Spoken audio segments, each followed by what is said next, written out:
शक्ति, और दोनों को प्रसन्न करने के अलग अलग नियम, दोनों को प्रसन्न करने के अलग अलग क्रम है, दोनों को प्रसन्न करने के लिए अलग अलग क्रम बनाए गए।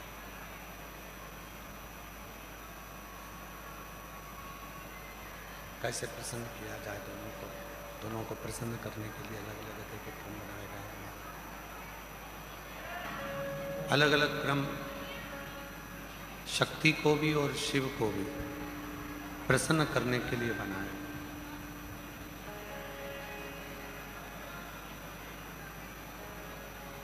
शक्ति को प्रसन्न करने के लिए, देवी को प्रसन्न करने के लिए, माता रानी को प्रसन्न करने के लिए, माता शक्ति जगत जननी जगदम्बा को प्रसन्न करने के लिए, माता शक्ति जगत जननी जगदम्बा अम्बा को प्रसन्न करने के लिए, और भगवान देव अधिदेव महादेव को प्रसन्न करने के लिए, दोनों को प्रसन्न करने के लिए अलग अलग क्रम बनाए, और दोनों के क्रम बिल्कुल अलग है। शक्ति को प्रसन्न करना है, माँ दुर्गा भवानी को प्रसन्न करना है, तो अग्नि के माध्यम से माँ आद्य शक्ति दुर्गा भवानी प्रसन्न हो जाती, अग्नि के माध्यम से। इसलिए जब अष्टमी की तिथि होती है, नवमी तिथि होती है, सप्तमी तिथि होती है, अष्टमी तिथि होती है, नवमी तिथि होती है, ये सारी जो तिथियां होती हैं, इन सारी तिथियों में हम माता रानी को थोड़ी अग्नि जलाकर धूप छोड़ते। देवी को प्रसन्न करने के लिए अग्नि की जरूरत पड़ती है, और महादेव को प्रसन्न करने के लिए एक लोटे जल की जरूरत पड़ती है। अब मत छेड़िए, करबद्ध निवेदन है आप लोगों से, थोड़ा चल लेने दो।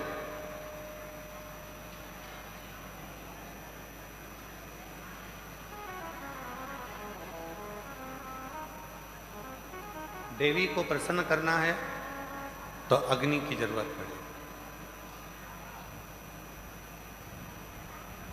और मेरे महादेव को अगर प्रसन्न करना है तो एक लोटे जल की जरूरत है। अब कई लोग कहते हैं गुरुजी शिव और शक्ति दोनों को ही प्रसन्न करना है, और तुरंत कोई ऐसी जगह बता दो जहां पर शिव और शक्ति एक साथ प्रकट होकर प्रसन्न होकर हम पर करुणा करना प्रारंभ कर दें, तो वो स्थान कौन सा हो सकता है? तो शिव महापुराण में उमा संहिता में एक स्थान ऐसा बताया, बेलपत्र का वृक्ष, उस बेलपत्र के वृक्ष के नीचे जब जल चढ़ाकर हम दीपक प्रज्वलित करते हैं, लंबी बत्ती का, कौन सी बत्ती का? वो रुई की जो लंबी बत्ती होती है, उसको घी में डुबोकर हम दीपक प्रकट करते हैं। उस समय पर शिव और शक्ति दोनों ही प्रसन्न होकर हमें वर प्रदान करना प्रारंभ करते हैं। दोनों। अब दीप किसके लिए लगाया तुमने? शक्ति के लिए। जल किसके लिए चढ़ाया आपने? देवाधिदेव महादेव। दोनों को प्रसन्न कर। और देवी को जब कोई दीप लगता है, कुल देवी को, माँ आद्य शक्ति जगत जननी जगदम्बा दुर्गा भवानी को, माँ वीणा वादनी को, माँ शारदा को, माँ संतोषी को, माँ लक्ष्मी को, माँ जगत जननी दुर्गा भवानी को, कोई भी माता को यदि दीपक लगाया जाता है तो वो बत्ती गोल नहीं होती, वो फूल बत्ती का नहीं होता।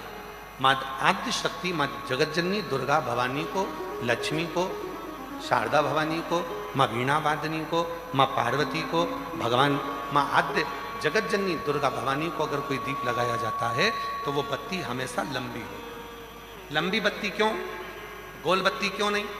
तो कहा जब हम मां आद्य शक्ति जगत जननी को लंबी बत्ती का दीपक लगाते हैं तो हमारा वंश बढ़ता चले जाता है, वो वंश घटता नहीं,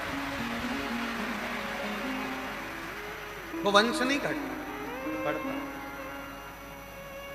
इसलिए शिव और शक्ति, देवी को अगर प्रसन्न करना है तो अग्नि से होगा, और अगर महादेव को प्रसन्न करना है तो जल से।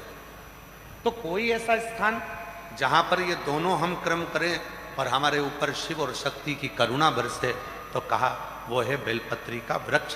पहले जल समर्पित करो, उसके बाद लंबी बत्ती का अगर एक दीपक भी हमने महीने भर में एक बार भी लगा दिया तो याद रखना शिव और शक्ति हमारे जीवन में इतनी तरक्की देना प्रारंभ करते हैं कि हमारे सारे मार्ग सुलभ होते चले। एक और मैंने तेरे ही भरोसे बाबा, तेरे ही भरोसे हवा बिच उड़ती जागी बाबा, मोर हको छठी नाम कटी जागी भोले मैं तेरी पतंग, शंभू मैं तेरी पतंग, हवा बिच उड़ती जागी बाबा, मोर हको छठी नाम कटी जागी। शिव कथा कर रही है। अनलासुर एक ऐसा असुर था जिसने शिव और शक्ति दोनों से ही वर प्राप्त करे,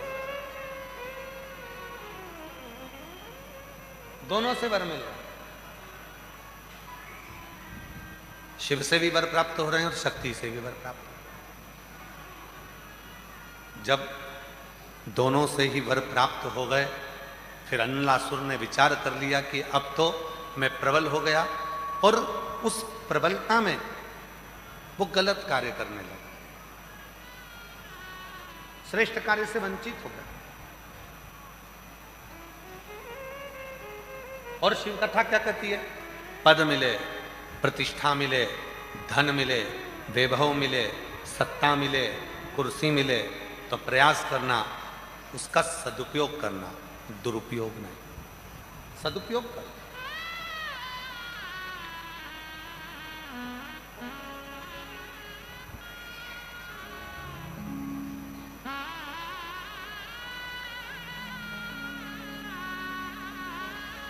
जो भक्ति में तप लेता है, श्रद्धा और विश्वास में जो पूर्ण पक जाता है, उसकी कीमत अपने आप बढ़ती चली जाती है, अपने आप बढ़ती। आप लोग अभी रास्ते में से आ रहे होंगे, जो इंदौर साइड से आ रहे होंगे या भोपाल साइड से आ रहे होंगे या सीहोर से होते हुए आ रहे होंगे, तो बीच बीच में मक्का के ठेले लगे हैं। बोलो बोलो जरा जम के, लगे कि नहीं लगे? अब उनसे पूछो, क्यों साहब ये कच्ची मक्का है, ये भुट्टा, ये मक्का कितने की है? तो कहा ये 10 रुपए का। अच्छा, ये सिका हुआ कितने का दे रहे हो? सेक के कितने में दे रहे हो? कितने का? 20 रुपए। ये देखो सब खाते खाते आए।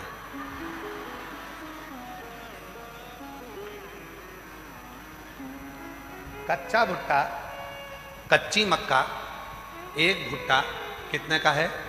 10 का। सिक गया तो कितने का हो गया? 20 का। सिकते ही उसकी कीमत बढ़ गई।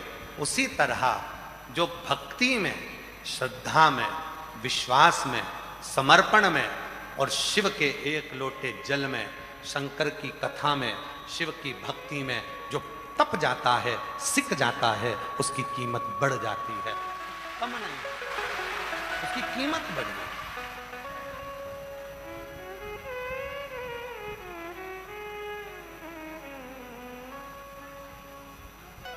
देख लिया संसार हमने, देख लिया सब मतलब के यार हमने देख लिया। झूठे नाते झूठे रिश्ते, झूठे नाते झूठे रिश्ते, अरे झूठा है संसार हमने देख लिया। सब मतलब के यार हमने देख लिया। ये जितने संसार में मिलेंगे केवल आपका प्रयोग करने वाले मिले।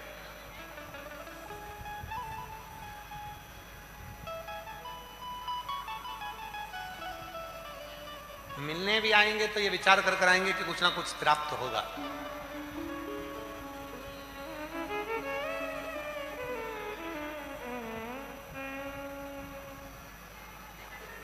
पहले रक्षाबंधन का त्योहार आता था, लेन देन की कोई बात नहीं होती थी। बोलो सही है कि गलत है? पर आज के जमाने में ऐसा रक्षाबंधन का त्योहार लोगों ने कर दिया, बहन सोचती है कि मैंने अगर 2000 रुपए का सामान खरीदा है तो मैं भैया के घर जाऊं तो मुझे कम से कम 2000 का तो साड़ी दे।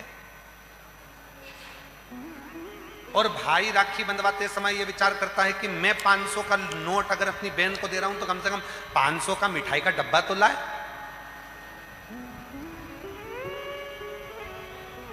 बोलो बोलो सही है कि गलत है? मतलब आज के जमाने में जो संबंध हैं वो केवल लेन देन के रह गए हैं, उसमें प्रेम नहीं रहा। प्रेम नहीं।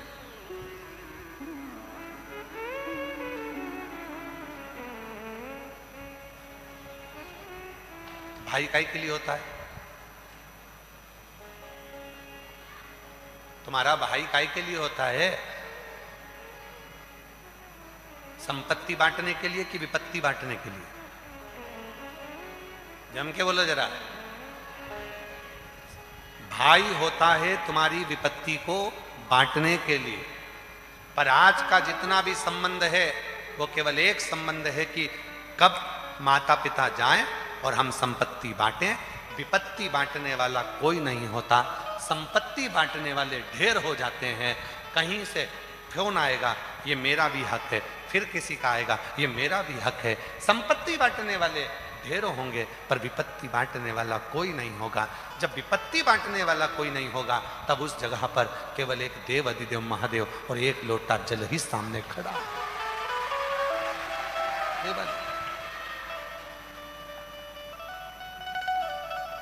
फिर कोई नहीं। और भीड़ में तन्हाई प्यास की गहराई में दर्द में रुसवाई में मुझे तुम याद आते हो, मुझे याद आते हो। कोई नजर नहीं आएगा, केवल एक शिव ही नजर आए। दुख आया, कष्ट आया, परेशानी आई, कौन नजर आया? केवल शिव। एक पत्र है, अच्छा है, देखिए।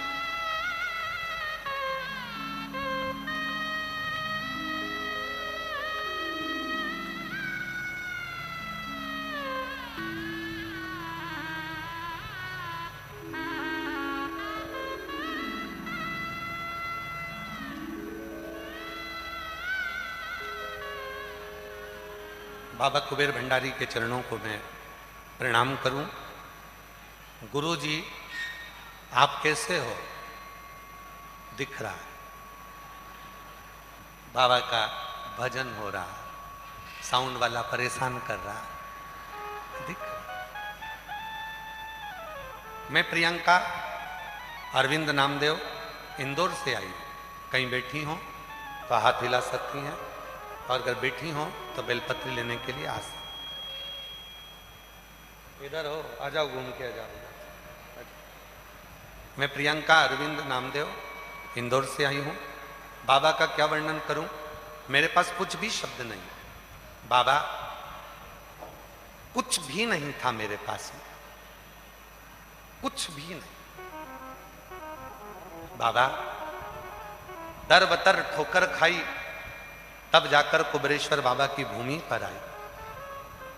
एक बार बाबा की कंकर शंकर पूजन कर कर गई और उस दिन से आज तक बाबा ने प्लाट भी दिला दिया, मकान की भी व्यवस्था कर दी, मेरी नौकरी भी लगवा दी और आज बाबा ने ऐसी कृपा कर दी कि किसी चीज की कमी नहीं है। काशी वाले ने ऐसा लुटा दिया भंडार कि गुरुजी मुझे माला माल कर दिया, कोई कमी ना है,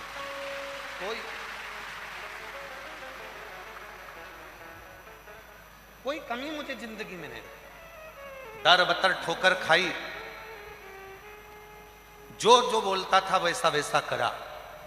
पहली बार हिम्मत कर कर इंदौर से सीहोर आई और यहां कंकर शंकर पूजन कर कर चली गई और बाबा ने मेरा प्लाट, मकान, मेरी नौकरी सब कुछ दे दिया, कोई कमी नहीं। एक पत्र और है, अच्छा है। हम प्रियंका कौशल, पत्नी श्री दीपक कौशल, उरई, जिला जालौन, उत्तर प्रदेश के निवासी हैं। भोलेनाथ की कृपा का हम पर रही। गुरुजी 9 साल हो गए थे शादी को, संतान का सुख नहीं था। कहीं बैठी हो प्रियंका कौशल, पत्नी श्री दीपक कौशल, उरई, जिला जालौन, उत्तर प्रदेश। कहीं बैठी हो तो आ सकती हैं। भोलेनाथ की कृपा का हम क्या गुणगान करें गुरुदेव। गुरुजी 9 साल हो गए थे, संतान का सुख नहीं था। तब किसी बहन के कहने पर सफेद आंकड़े की जड़ बांधी।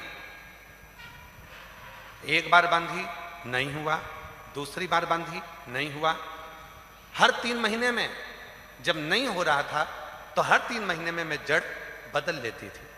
और एक बार हम रुद्राक्ष महोत्सव में सीहोर आ गए, यहाँ कंकर शंकर पूजन करी और बाबा से प्रार्थना कर कर चले गए। बाबा ऐसी कृपा हो गई कि 6 सितंबर 2025 को 9 साल के बाद 6 सितंबर 2025 को पुत्र रत्न की प्राप्ति हो गई। बाबा को मैं आज धन्यवाद देने के लिए यहाँ आई। धन्यवाद। और तेरी कृपा का आवाज आ रही है, मैं आवाज नहीं आ रही, तुम आओ तो हम पर कर दो। तेरी कृपा का क्या है भरोसा, कब किस पर हो जाए। जरा सी हम पर कर दो, जरा सी हम पर कर दो। जिस पर भी हो गई तेरी कृपा करुणा, वो भव पार हुआ, भव पार हुआ। पापी हो चाहे जितना, उसका भी बाबा उद्धार हुआ, उद्धार हुआ। कुछ भी नहीं था, खाली हाथ थी, कुछ भी पास में नहीं था। बहुत दुखी थी, बहुत कष्ट में थी। बाबा ने प्लाट भी दिया, मकान भी दिया, नौकरी, सब कुछ दिया। सब कुछ बाबा ने दे दिया। मकान भी दिया, नौकरी भी दी, प्लाट भी दिया, सब कुछ दिया। कब मिलता है? जब हमारा आपका, आ रही है आवाज, जब आपका हमारा विश्वास प्रबल होता, भरोसा प्रबल होता, दृढ़ता प्रबल होती है। एक भरोसा शिव के, एक भरोसा भगवान देवादिदेव महादेव पर। और जब भरोसा दृढ़ होगा, विश्वास जब दृढ़ होगा, तो जीवन का सारा सुख अपने आप प्राप्त हो गया। अब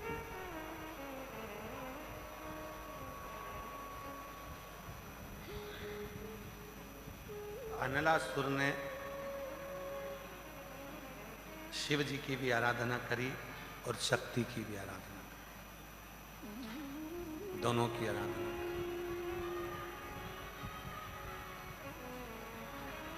शिव की भी आराधना और शक्ति की भी आराधना अनलासुर का,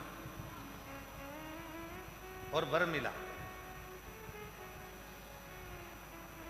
वर प्राप्त हो।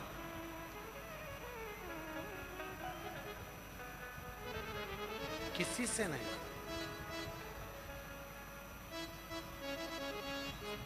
मनुष्य के पहले पशु पक्षी जीव जंतु जितने भी हैं सबको मारा, बाद में मानव को निचोड़कर उसका रक्त पीना प्रारंभ कर।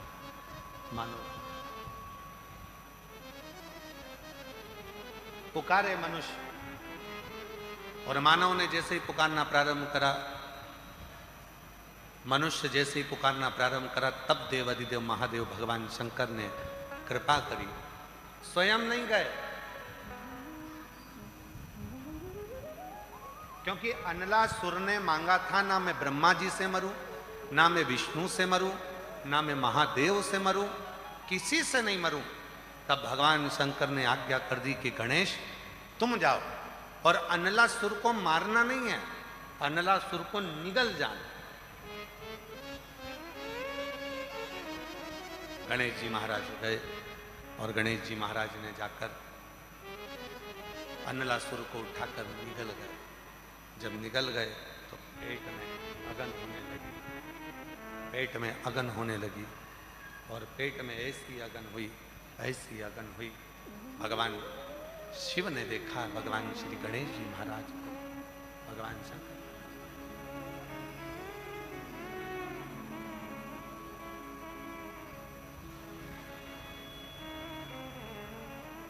गणेश जी महाराज को देखा,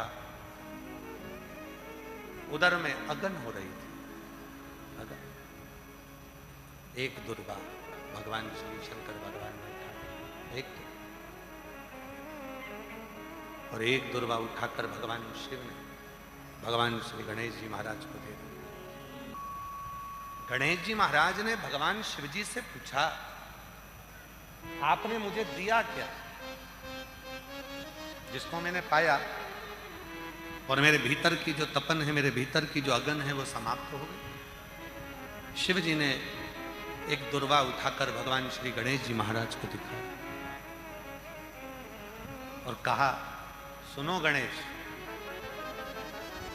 जिस दुर्वा को तोड़कर मैंने तुमको दिया है, संसार सागर का मनुष्य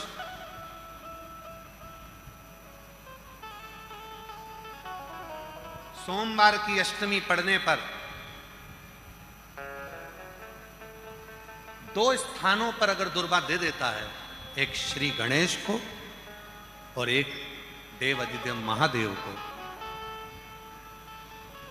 2 स्थानों पर अगर दुर्वा दे देता है, संसार का मनुष्य 2 स्थानों पर सोमवार की अष्टमी के दिन अगर दुर्वा को समर्पित कर देता है, तो फिर उसके संसार में जन्म लेने के बाद जितने भी रोग होते हैं, उस रोग को मैं स्वतः ही समाप्त करना प्रारंभ कर दूं।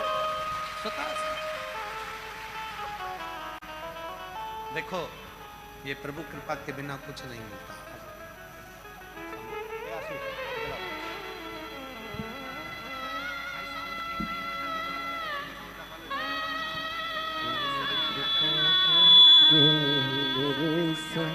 अब किस पर हो जाए जरा सी हम पर कर दो, जरा सी हम पर कर दो, ये कृपा का क्या है भरोसा।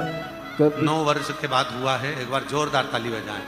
9 साल के किस पर भी हो गई तेरी कृपा करुणा, वो भवकार हुआ, भवकार हुआ।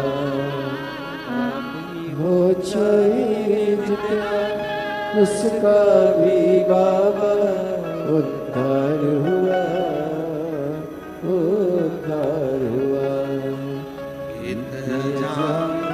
गणिका जैसे तेरे मन को भाई जरा हम पर कर दो, जरा हम पर दो। तेरी कृपा क्या है भरोसा कब किस पर हो जाए, जरा सी हम पर कर दो, जरा सी हम पर कर दो।